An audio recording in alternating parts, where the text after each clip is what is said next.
साल 2009 और 14 के बीच में एक लेजिस्लेटिव असेंबली के सेशन के दौरान एक लेजिस्लेटर ने, एक एमएलए ने ये सवाल सरकार से पूछा। उन्होंने कहा कि ये बताइए टोटल गन लाइसेंसेस कितने इशू किए गए हैं जम्मू कश्मीर में, और मुझे ये भी बताइएगा कि अलग अलग ज़िलों में अलग अलग डिप्टी कमिश्नर ने कितने कितने गन लाइसेंसेस इशू किए हैं। जब डिटेल आई, जब तफसील आई, तो तफसील हैरान करने वाली थी। किश्तवाड़ ज़िले में बहुत बड़ी तादाद में गन लाइसेंस इशू किए गए हैं, और बिना ये पता किए कि ये गन लाइसेंसेस क्या आम लोगों को दिए गए हैं या ये लाइसेंस किसी और को दिया गया है या इसकी खरीदो फरोख्त हुई है, अखबारों ने खबरें लिखना शुरू कर दी। और एक एजेंडे के तहत ये खबर चलानी शुरू कर दी गई कि जम्मू रीजन में हिंदुओं को हथियार दिए जा रहे हैं, उन्हें आम किया जा रहा है।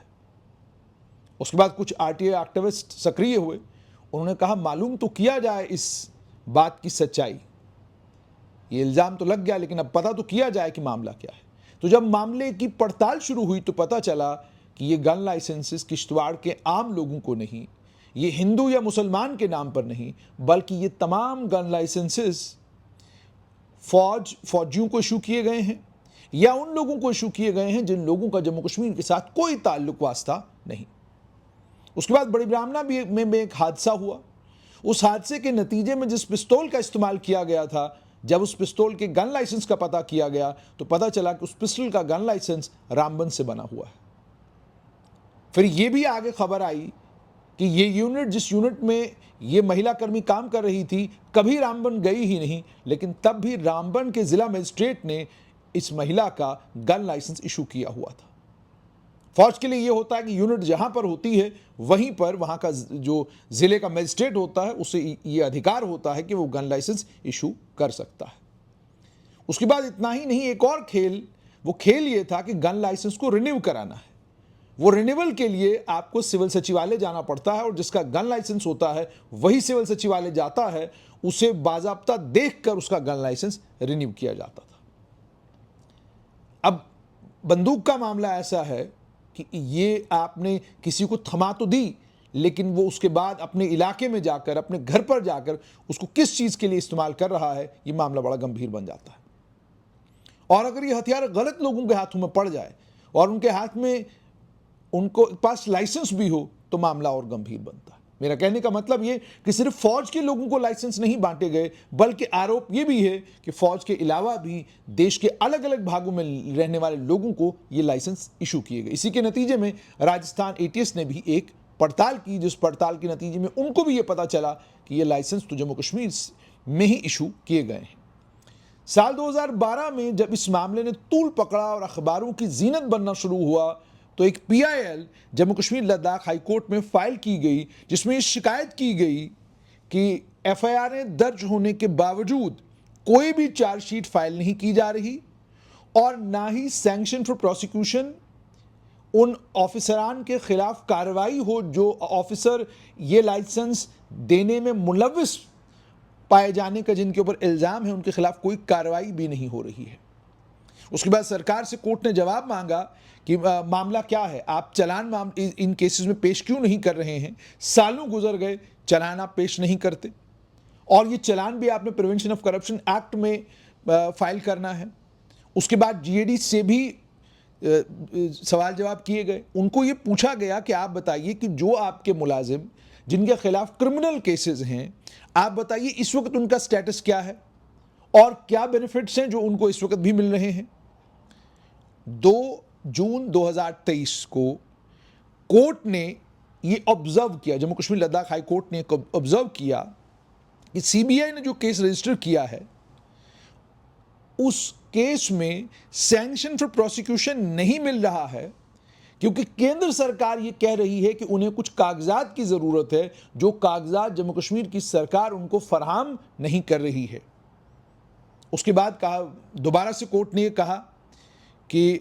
2 एफआईआरों को लेकर उन्होंने कहा कि अगली हियरिंग पर आप हमें बताएंगे कि इसका स्टेटस क्या है। कोर्ट अब ये कहती है, अलग अलग बहुत सारी अपॉर्चुनिटीज मिलने के बावजूद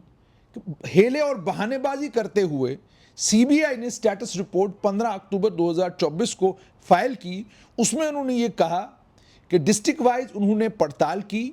ये मालूम करने के लिए कि जो लाइसेंसिंग अथॉरिटी थी, यानी जिला के जो मजिस्ट्रेट थे जिन्हें ये अधिकार था कि वो आर्म्स लाइसेंस इशू करते 2012 से लेकर 2016 तक, तो उन्होंने कहा कि हमने मालूम करने की कोशिश की कि इसमें लाइसेंसिंग अथॉरिटी का रोल क्या था। तो सीबीआई ने यह कहा कि पड़ताल में उनको यह पता चला कि 2012 और 2016 के बीच में 1.53 लाख 1.53 लाख आर्म्स लाइसेंसेस जम्मू के 10 जिलों में इशू किए गए और 1.21 लाख के करीब करीब आर्म्स लाइसेंसेस कश्मीर डिवीजन के 12 जिलों में इशू किए गए। और जो जिला मजिस्ट्रेट थे जो ये लाइसेंस इशू कर रहे थे, या जो गन हाउस के डीलर थे जिनको सरकार ने बाकायदा लाइसेंस दिया था कि आप बंदूक बेच सकते हैं, और उसके अलावा जो बिचौलिए थे, उन सब ने मिलकर एक क्रिमिनल कॉन्स्पायरेसी की कि हम इलीगली उन लोगों को जो इनएलिजिबल हैं उन्हें हम आर्म्स लाइसेंस जो हैं दिलवाएंगे। और दिलवाएंगे कैसे? नकली डॉक्यूमेंट्स बनाकर, और ये सब कुछ हम करेंगे पैसे के लिए। और बहुत मोटा पैसा इसमें इन्वॉल्व था। एक अंदाजे के मुताबिक करोड़ों रुपया इन लाइसेंसेस को देने में इधर उधर हुआ है। उसके बाद उन्होंने कहा जब इन्वेस्टिगेशन मुकम्मल हुई जम्मू के 10 जिलों में, सीबीआई ये कहती है कि उनके पास इनक्रिमिनेटिंग एविडेंस है कि 7 जिलों में जो लाइसेंसिंग अथॉरिटीज है उन्होंने खुर्द-बुर्द की है गन लाइसेंस इशू करते वक्त। अब आगे ये भी ये कहते हैं कि जो सीबीआई की स्टेटस रिपोर्ट है उसमें ये पता चलता है कि प्रोसिक्यूशन सैंक्शन कुछ ब्यूरोक्रेट्स को लेकर मिला है, लेकिन प्रोसिक्यूशन सैंक्शन यशा मुडगल जो आईएएस ऑफिसर हैं वो भी डिस्ट्रिक्ट मजिस्ट्रेट थी, पांडुरंग के पोले आईएएस डिस्ट्रिक्ट मजिस्ट्रेट और इस समय आप जानते हैं चीफ इलेक्टोरल ऑफिसर हैं, रोशन लाल जुडिशियल क्लर्क थे उधमपुर जिले के, ये अभी भी पेंडिंग है कॉम्पिटेंट अथॉरिटीज के पास। इसी तरीके से प्रोसिक्यूशन सैंक्शन निसार अहमद वानी जो डीएम थे और शफीक जो उस समय जुडिशियल क्लर्क थे, दोनों पुंछ जिले में पोस्टेड थे, इनका प्रोसिक्यूशन सैंक्शन भी अभी तक नहीं आया है। प्रवीण कुमार खजूरिया, अजीम मकबूल और जितेंद्र कुमार सिंह जो आईएएस थे उस समय डीएम थे, प्रोसिक्यूशन सैंक्शन इनके लिए भी सरकार ने अभी तक नहीं दिया है। एक सुरजीत सिंह है जो जुडिशियल क्लर्क थे, रामबन में पोस्टेड थे, और उसके अलावा जितेंद्र कुमार जो उस समय डीएम थे, उनके लिए भी सरकार ने अभी तक प्रोसिक्यूशन सैंक्शन नहीं दिया है। और उसके अलावा रमेश कुमार जो उस समय कठुआ में पोस्टेड थे, वो भी डीएम थे, उनके लिए भी प्रोसिक्यूशन सैंक्शन सरकार ने अभी तक नहीं दिया है। उसके बाद स्टेटस रिपोर्ट में यह भी पता चलता है कि पड़ताल मुकम्मल होने के बावजूद जो 12 जिले हैं कश्मीर के, उसमें सीबीआई ने यह क्लेम किया है कि उनके पास एविडेंस है कि 9 जिलों में उस समय की जो लाइसेंसिंग अथॉरिटीज थी, डिस्ट्रिक्ट मजिस्ट्रेट थे या गन हाउस डीलर्स थे या मिडलमैन थे, इन सभी लोगों ने के खिलाफ उनके पास माकूल मवाद मौजूद है, जिससे साबित होता है कि इन लोगों ने भी गन लाइसेंस देते वक्त कानून का पास नहीं रखा, कानून का ख्याल नहीं रखा। कोर्ट आगे कहता है कि prosecution sanction M Raju IAS जो आप जीएडी सेक्रेटरी हो चुके हैं, उस समय डीएम करगिल थे, फिदा हुसैन केएस जो उस समय डीएम करगिल थे, मोहम्मद इब्राहिम सीनियर असिस्टेंट जो उस समय डीसी करगिल पोस्टेड थे, राजीव रंजन आईएएस जो डीएम कुपवाड़ा पोस्टेड थे, इस वक्त रेवेन्यू सचिव हैं, अब्दुल हफीज शाह जो एडीएम कुपवाड़ा थे, उसके अलावा गुलाम हैदर जो जुडिशियल क्लर्क थे डीसी लेह के दफ्तर में, यशा मुडगल आईएएस जो डिस्ट्रिक्ट मजिस्ट्रेट थी बारामुल्ला की, उसके अलावा महराजदीन वानी जो जेसी पटवारी थे आर्म सेक्शन में डीएम बारामुल्ला के, तारिक अहमद शेख जो junior assistant incharge judicial section थे डीएम श्रीनगर में, अशरफ शेख जो उस समय जुडिशियल क्लर्क थे डीसी गांधरबल के दफ्तर में, उसके अलावा अब्दुल रशीद डार जो जुडिशियल क्लर्क थे डीसी पुलवामा के ऑफिस में, इनको लेकर भी कोर्ट ने कहा है कि सैंक्शन फॉर प्रोसिक्यूशन अभी तक नहीं मिला है। अब यहां कोर्ट ये कह रहा है कि जो पड़ताल हुई है उस मामले में district magistrate, gun house dealers, बिचौलिए, इन सब ने मिलकर एक क्रिमिनल कॉन्स्पायरेसी की, गन लाइसेंस इनएलिजिबल लोगों को इशू करने के लिए, डॉक्यूमेंट्स फॉर्ज करके, डॉक्यूमेंटों की बेईमानी करके, उसके बावजूद कॉम्पिटेंट अथॉरिटीज में गृह मंत्रालय है, उन्होंने अभी तक प्रोसिक्यूशन फॉर सैंक्शन इन तमाम लोगों का नहीं दिया है और इनको लेकर कोर्ट ने लफ्ज इस्तेमाल किया है कि ये इन्फ्लुएंशियल ब्यूरोक्रेट्स हैं, ये बड़े ताकतवर और असर रसूख वाले ब्यूरोक्रेट्स हैं जिनके खिलाफ अभी तक सैंक्शन फॉर प्रोसिक्यूशन नहीं मिला है। और ये भी कोर्ट ने आगे कहा है कि ऐसा महसूस होता है कि जो सैंक्शन फॉर प्रोसिक्यूशन है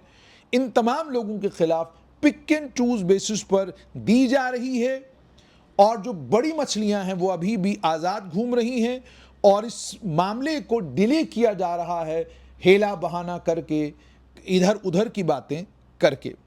और उस पर कोर्ट ने कहा कि ये बड़ा गंभीर मामला है। उन्होंने उसके बाद कुमार राजीव रंजन जो इस समय रेवेन्यू सेक्रेटरी हैं उनको लेकर ये कहा कि सीबीआई ने इनके खिलाफ 16 अक्टूबर 2008 को बहुत सारे आर्म्स लाइसेंस इशू करने के मामले में इरेगुलरिटीज इन्होंने की हैं, इसको लेकर एक केस जो है फाइल किया था। उन्होंने कहा अभी तक हमें इस मामले में प्रोसिक्यूशन सैंक्शन नहीं मिला है। इस पर जो senior additional advocate general SS Nanda थे, उन्होंने कहा कि उन्हें 20 नवंबर 2021 को एक कम्युनिकेशन मिला है under secretary to government GAD,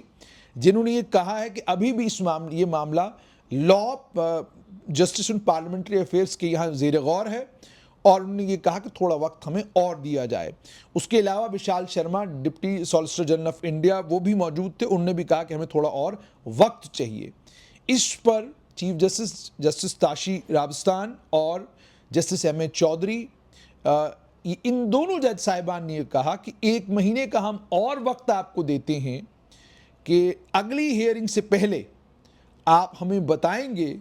कि आपने इस मामले में क्या किया। तो इस मामले की अगली हियरिंग 30 दिसंबर 2024 को थी, यानी वो कल थी। लेकिन जहां तक सैंक्शन फॉर प्रोसिक्यूशन का ताल्लुक है, खबर ये आ चुकी है कि कुमार राजीव रंजन को लेकर जब केंद्र सरकार ने सैंक्शन फॉर प्रोसिक्यूशन दे दिया है, इजाज़त दे दी है सीबीआई को कि वो कुमार राजीव रंजन को प्रोसिक्यूट करे। लेकिन आप सोचिए, अगर ये सैंक्शन फॉर प्रोसिक्यूशन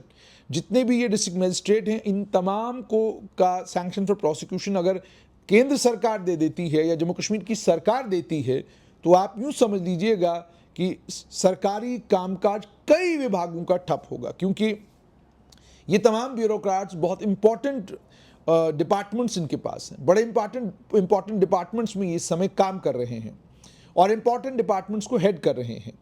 और अगर एकदम सैंक्शन फॉर प्रोसिक्यूशन मिलता है तो इन तमाम डिपार्टमेंट्स का कामकाज एकदम रुक जाएगा और इन तमाम डिपार्टमेंट्स के लिए काम करना मुश्किल हो जाएगा।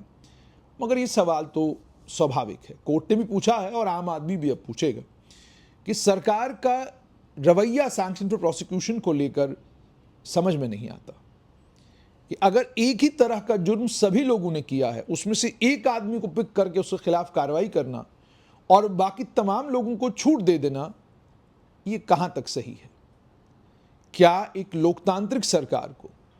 क्या एक वो सरकार जो जनता के हितों की बात करती है, वो सरकार जो जनता की भलाई की बात करती है, क्या उस सरकार की इमेज के लिए, उसकी छवि के लिए ये सही लगता है कि कोर्ट ये कहे कि जो बड़ी मछलियां हैं आप उनके खिलाफ कार्रवाई नहीं कर रहे और आपकी कार्रवाई महदूद है उन तमाम ऑफिसरान तक जिनके बारे में आपको ये महसूस होता है कि इनकी रसाई उन तमाम दफ्तरों तक नहीं है जिन दफ्तरों तक अगर आपकी रसाई हो तो आपके खिलाफ कार्रवाई नहीं होती। देखना अब ये है कि हुकूमत इसको लेकर क्या करती है। क्या हुकूमत इसको लेकर